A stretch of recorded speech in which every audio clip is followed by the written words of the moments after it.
उनके पास उधर का कोई प्रूफ है, आगे की बात बाद में करो। जब वो लोग गरीब आदमी, आज तीसरी चौथी पीढ़ी आ गई है, वो बुजुर्ग मर चुके हैं, तो वो एक डीसी साहब बोलते हैं कठुआ वाले के, आप रिफ्यूजी नहीं हो। मुझे दुख हो रहा है ये बात जब मुझे फ़ोन पर उधर के लोगों ने बताई, साहब ये बोलते हैं हम आपको कुछ नहीं देंगे। वो आपने थोड़ा देना है डीसी साहब, ये गवर्नमेंट, सेंट्रल गवर्नमेंट ने देना है, सेंट्रल गवर्नमेंट दे रही है और हमारे मोदी जी दे रहे हैं। आपको क्या तकलीफ़ है? आप ये चेक करो रिफ्यूजी है या नहीं है। अगर है तो फिर इतने कागज़ बना रहे हो, इतनी चेकिंग कर रहे हो, काम ढीला कर रहे हो, काम करते नहीं हो, लोग परेशान होकर कभी तो घर में लोग छोड़ गए हैं, मेरी छोड़ गए हैं, बोलते हैं नहीं हम नहीं ले, क्या लेना इन्होंने, उल्टा हमारा पैसा खर्चवा दिया। आज कहीं भी जाना है किराया कितना है, डॉक्यूमेंट लेना है वहाँ भी कुछ खर्च होता है। इसी ढंग से अगर लोगों के साथ आपने इंसाफ किया है, कैसे ये कहेंगे कि यहाँ पर गवर्नमेंट ठीक काम कर रही है। मुझे बहुत दुख है। मैं फिर भी हमने ये प्रण किया है कि अभी हम इनको बख्शेंगे नहीं। क्यों? सब रिफ्यूजी इकट्ठा होकर सब एक लड़ाई करेंगे, एक मंच पर आएंगे और इनको बताएंगे हाँ पे रिफ्यूजी का हक है या नहीं है। अगर है तो हम लेंगे, नहीं है तो हमें आप जवाब दीजिए। क्यों नहीं देते हो जवाब? हमारे साथ बात करिए। हमने इतने साल लड़ाई की है, जायज़ है। ह्यूमन राइट कमीशन में ये केस गया है। कर देते हैं 30% लोग बिल्कुल रह जाएंगे, 30% का तो कोई वाला नामो निशान मिट जाएगा। ऐसे में सिर्फ ब्यूरोक्रेट है, जो ब्यूरोक्रेट आदमी है वही बल्कि लोगों को तंग कर रहे हैं, बाकी कोई तंग नहीं कर रहा। ब्यूरोक्रेट, एक तहसीलदार हो गया, एक नायब तहसीलदार हो गया और एक डीसी हो गया, ये तीनों बल्कि लोगों को तंग करके रख दिया है। कभी कहते हैं अगर डॉक्यूमेंट एक इकट्ठा करता दूसरा लाओ, दूसरा इकट्ठा करता तीसरा लाओ, तीसरा डॉक्यूमेंट इकट्ठा करता चौथा लाओ। इन्होंने यही रूटीन पकड़ा हुआ है। जम्मू कश्मीर प्रशासन की तरफ से जैसे ही आदेश आता है कि देखिए आर्थिक मदद पीओजे के रिफ्यूजीज़ को दी जाएगी, तो उनके चेहरे पर एक हल्की सी मुस्कान आ जाती है। लेकिन इस समय परेशानी का सामना कर रहे हैं, क्योंकि जो समय सीमा तय की गई है वो बिल्कुल सही नहीं है, क्योंकि उस समय सीमा के तहत जो तमाम डॉक्यूमेंट्स हैं वो पूरे नहीं किए जाएंगे, जिससे बहुत बड़ी आबादी, बहुत बड़ी संख्या में पीओजे के रिफ्यूजीज़ जो है वो छूट जाएंगे उस आर्थिक मदद से। कुछ लोग मेरे साथ हैं, इनसे जानने की कोशिश करेंगे कि क्या परेशानी है और क्यों इस समय मीडिया के समक्ष आए और क्या गुहार जम्मू कश्मीर प्रशासन से लगा रहे हैं। सर, क्या नाम है आपका और क्या परेशानी आ रही है इस समय? मेरा नाम captain Yudhvir Singh Chib, president PoJ के डीपीज फ्रंट 1947, 65, 71 और 99। ये हमारी ऑर्गेनाइजेशन काफ़ी देर से 36-37 साल तो मुझे हो गया लड़ाई करते हुए, और ये हमें एक थोड़ी सी रिलीफ दी थी जो अभी गवर्नमेंट आई थी अपने बीजेपी की, मोदी जी की। लेकिन उन्होंने 2000 करोड़ रुपया सैंक्शन किया, लेकिन वो बंट नहीं से पा रहा है। वो क्यों बंट नहीं रहा? उसमें कुछ कमियां हैं, और इतनी कमियां हैं कि अभी कितनी बताएं हम। बहुत तकलीफ़ें झेली हैं, जेलें भी काटी हैं, मारें भी खाई हैं, और सड़कों पर जो उतरे हैं उसका कोई हिसाब किताब नहीं है। लेकिन दुख ये हो रहा है कि अगर गवर्नमेंट ने 2000 करोड़ रुपया मोदी जी ने सैंक्शन किया है तो बांटा क्यों नहीं? वो कौन लोग हैं कसूरवार जो जिन्होंने बांटा नहीं है?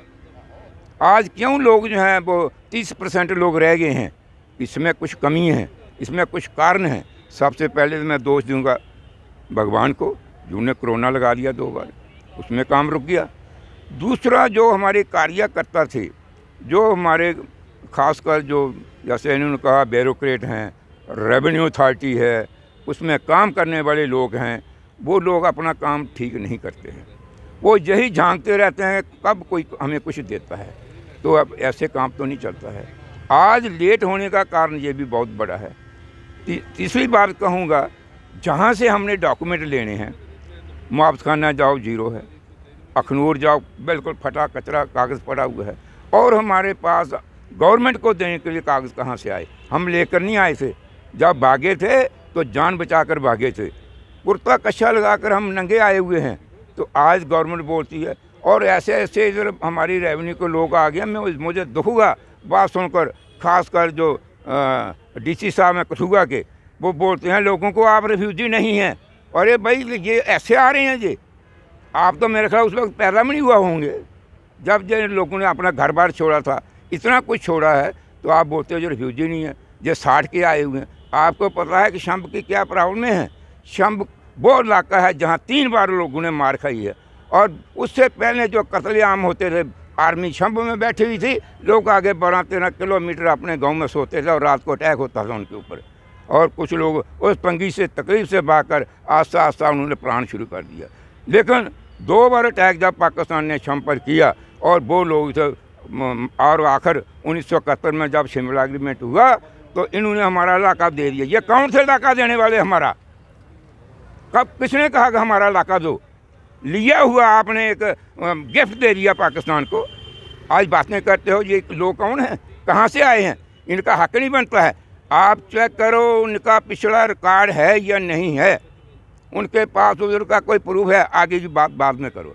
जब वो लोग गरीब आदमी, आज 3री-4थी पीढ़ी आ गई है, वो बुजुर्ग मर चुके हैं, तो एक डीसी साहब बोलते हैं कठुआ वाले के आप रिफ्यूजी नहीं हो।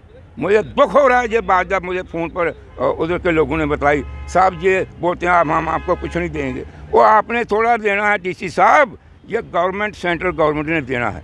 सेंट्रल गवर्नमेंट दे रही है और हमारे मोदी जी दे रहे हैं। आपको क्या तकलीफ़ है?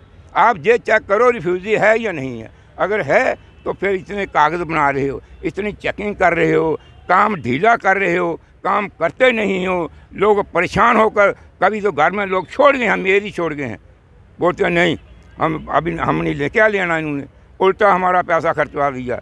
आज कहीं भी जाना है किराया कितना है, डॉक्यूमेंट लेना है वहाँ भी कुछ खर्च होता है।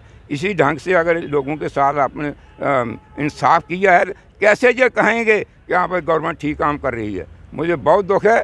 मैं फिर भी हमने ये प्रण किया है कि अभी हम इनको बख्शेंगे नहीं। क्यों? सब रिफ्यूजी इकट्ठा होकर सब एक लड़ाई करेंगे, एक मंच पर आएंगे और इनको बताएंगे यहाँ पे रिफ्यूजी का हक है या नहीं है। अगर है तो हम लेंगे, नहीं है तो हमें आप जवाब दीजिए। क्यों नहीं देते हो जवाब? हमारे साथ बात करिए।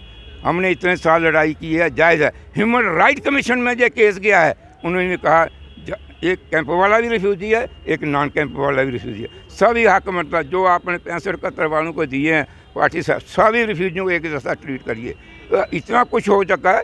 आज जो नए आते हैं बनकर वो बोलते हैं इनका हक ही नहीं है, ये रिफ्यूजी नहीं है, ये क्यों इनको देना है? जाओ आप। आपसे मैं जानना चाहूँगी सर, ये जो डॉक्यूमेंटेशन की बात आप लोग कर रहे हैं, कौन सी तारीख निर्धारित की गई है जो अभी तक आप कह रहे हैं कि बहुत बड़ी संख्या ऐसी है कि जिनके डॉक्यूमेंट्स पूरे नहीं है और वो फ़ायदा नहीं पहुँच पाएगा? अभी 30% ये मतलब बकाया राशि बाकी है, उन तक तो बिल्कुल ये फ़ायदा पहुंच ही नहीं पाएगा। 30% लोगों को बिल्कुल फ़ायदा नहीं होगा अगर ये लोग रिलीफ बंद कर देते हैं। 30% लोग बिल्कुल रह जाएंगे। 30% का तो कोई मतलब नामो निशान मिट जाएगा। ऐसे में सिर्फ ब्यूरोक्रेट है, जो ब्यूरोक्रेट आदमी हैं वही बल्कि लोगों को तंग कर रहे हैं, बाकी कोई तंग नहीं कर रहा। ब्यूरोक्रेट एक तहसीलदार हो गया, एक नायब तहसीलदार हो गया और एक डीसी हो गया, ये तीनों बल्कि लोगों को तंग करके रख दिया है। कभी कहते हैं अगर डॉक्यूमेंट एक इकट्ठा करता दूसरा लाओ, दूसरा इकट्ठा करता तीसरा लाओ, तीसरा डॉक्यूमेंट इकट्ठा करता चौथा लाओ। इन्होंने यही रूटीन पकड़ा हुआ है। यही रूटीन ये अगर रही तो हम 30% पे बिल्कुल लोग निहत्थे रह जाएंगे। स्टेट क्या बोली है कि सारे डॉक्यूमेंट्स पूरे हो जाने चाहिए? ये 10 फरवरी बोली है। 10 फरवरी तक कहाँ से ये लोग जिनके पास डॉक्यूमेंट है ही नहीं, कहाँ से लाएंगे ये लोग? इसीलिए हम गवर्नमेंट से गुजारिश करते हैं इनकी डेट एक्सटेंड कीजिए, नहीं तो ये लोग सड़कों पे आएंगे और आपको इनकी तकलीफ़ें झेलना मुश्किल हो जाएंगी।